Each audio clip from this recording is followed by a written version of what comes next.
Okej, alla i publiken, säg efter mig nu. Jag är inte rasist, men...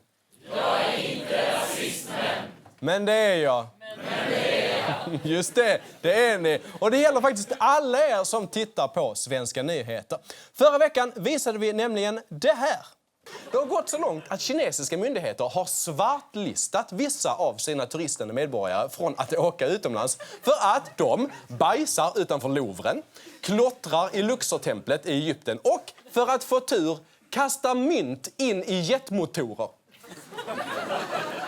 Och förutom alla de här grova påhoppen på kineser så sprängde Ilar Boltes och Ernst Ruben Dragon Gate av rasistiska skäl. Men gjorde du någon anmälning till granskningsnämnden? Icke. Alltså hade vi sagt samma sak om samer, araber eller afrikaner så hade ni inte sett mig bakom det här berget av anmälningar. Och för svenskar hatar ju rasism så länge det inte gäller kineser. Och ryssar, såklart. Ingen PK-kampanj i världen kan ta död på svenskarnas rysshat. Och det beror såklart mest på att största delen av Ryssland ligger i Asien. Så de är nästan kineser. De är dåliga kineser. Men, tänker du kanske, baserar inte Svenska nyheter alltid allting på fakta? Jo, absolut. Kina har på riktigt svartlistat 169 av sina egna medborgare från att lämna landet för att de har svinat utomlands. Men det är alltså 169 av 1,4 miljarder. Det motsvarar mindre än en kvarts svensk. Så du jättekorta svensk som är utomlands och bajsar, hårpluttar, sluta med det, tack. Av någon anledning så är det fortfarande mer okej att vara rasist mot kineser och andra asiater än mot till exempel svarta. Och det har det alltid varit. Det här går bra. Res med Stina. Yokohama, Sariaki no Mo.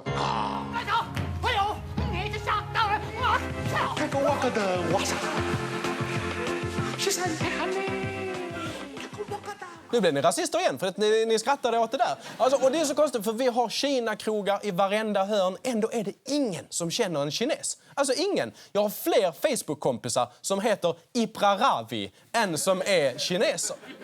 Eller är hans ansikte upp och ner för att han bor på andra sidan jorden i Kina? Men det är ju så här, det främmande gör man sig gärna lustig över. För att vi tror att vi har en uppfattning om Kina, men vi vet nästan inget om det. Har ni till exempel hört talas om staden Shenzhen?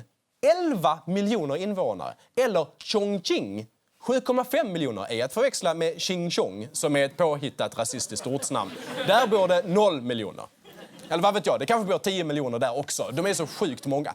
Av de 20 längsta broarna i världen så ligger 13 i Kina. Och de har byggt en damm som är så stor att jorden snurrar långsammare när den är fylld och gjorde att Nordpolen flyttade sig 2 centimeter.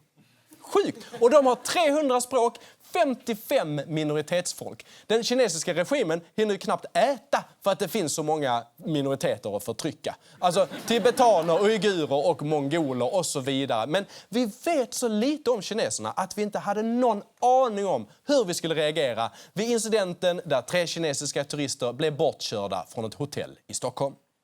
Enligt hotellet hade de 3 gästerna bokat fel och kommit ett dygn för tidigt. När de vägrade lämna lobbyn kallades en polispatrull till hotellet. Och det här är ju lite av hotells affärsidé. Alltså om folk kan komma dit och sova i lobbyn gratis så havererar liksom hela idén med att driva hotell. Men sen påstår sig kineserna ha blivit brutalt misshandlade av polisen. This is killing! This is killing!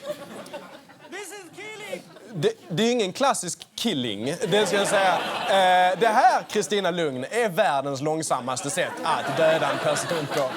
Men ska vi kika på den igen, kulturkrocken här. Lyssna noga. Säger hon kill me now?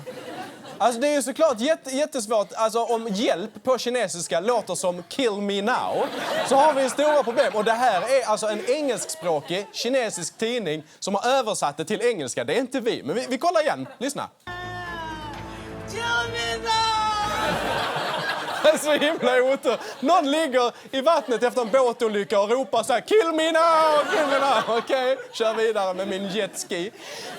Och det här klippet har nu setts av 130 miljoner tittare. Och den kinesiska ambassaden krävde att Sverige skulle be om ursäkt och den kinesiska regeringen gick snabbt ut och varnade turister för att åka till Sverige. We urge Sweden to address the concerns from China and take concrete measures to safeguard the security and legal rights of Chinese tourists. Lite av en överreaktion, kan man tycka. Så varför reagerar Kina så här? Jo, många tror att anledningen är denna. Det här kom direkt efter Dalai Lamas besök till Sverige och efter att ambassadören i somras hotade Sverige med konsekvenser på grund av att Sverige tog upp Gui Minhais fall. Och Sverige blir ju vettskrämda. Vadå, vi har ju knappt nämnt Gui Minhai. Alltså det är därför ingen vet vem det är. Det är alltså en svensk-kinesisk förläggare som gav ut några regimkritiska böcker och fängslades i Kina. För det är ju inte det att vi har krävt att han ska släppas fri så där jättehögt, eller hur? Nej, det nämns liksom lite vid sidan av. Så här, vad roligt att vi har kommit överens om den här miljardhandelsavtalet. Förresten, den här Gui Minhai, skit i det förresten. Vad skriver jag under här? Vi bryr oss inte alls om Gui Minhai. Jämför med hur mycket vi bryr oss om Dawit Isaak, som suttit fängslad i Eritrea i 6207 dagar. Alltså vi räknar hur många dagar det gått, som om man var världens äldsta nyfödd. Nej, allt handlar om pengar här. Alltså första halvåret i år exporterade Sverige grejer till Kina värda 34 miljarder. Och jämför det med Eritrea, där Dawit Isaak sitter fast. Vårt handelsutbyte med Eritrea är i princip noll. Det är kanske för att en av Eritreas största exportprodukter är slagg. Men tills den dag slagg blir inne igen, kanske som nästa hipstergrej, sådär, flash caps, vad är det för något där på huvudet där? Det är slagg, det är tungt som fan. Tills det händer, det kommer kanske hända, men tills det händer så är vi totalt ointresserade av Eritrea. Kina däremot, de är vi intresserade av för att de äger vårt Volvo, de har köpt SF Bio, de gör våra mobiltelefoner och de är en växande global supermakt som håller på att köpa upp halva Afrika och så vidare. Det är så många projekt på gång att den kinesiska ambassadören har tappat räkningen. Actually, there are so many projects. I cannot list it one by one. Tack så mycket, Kinas ambassadör i Malawi, Wang Shiting. Rasistiskt.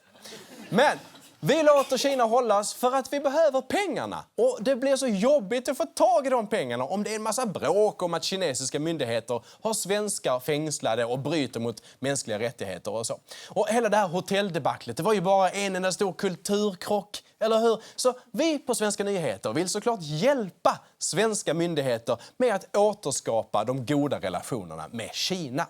Men i Kina så tittar de inte på SVT och Facebook, Instagram och YouTube är ju blockerat av regimen. Så därför har vi på Svenska nyheter skapat en kanal på Kinas största sajt för videoklipp, UQ.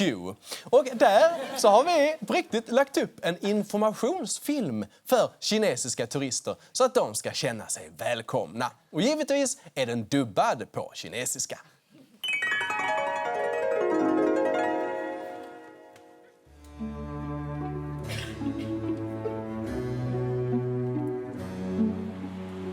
尊敬的中国游客，欢迎您来到瑞典。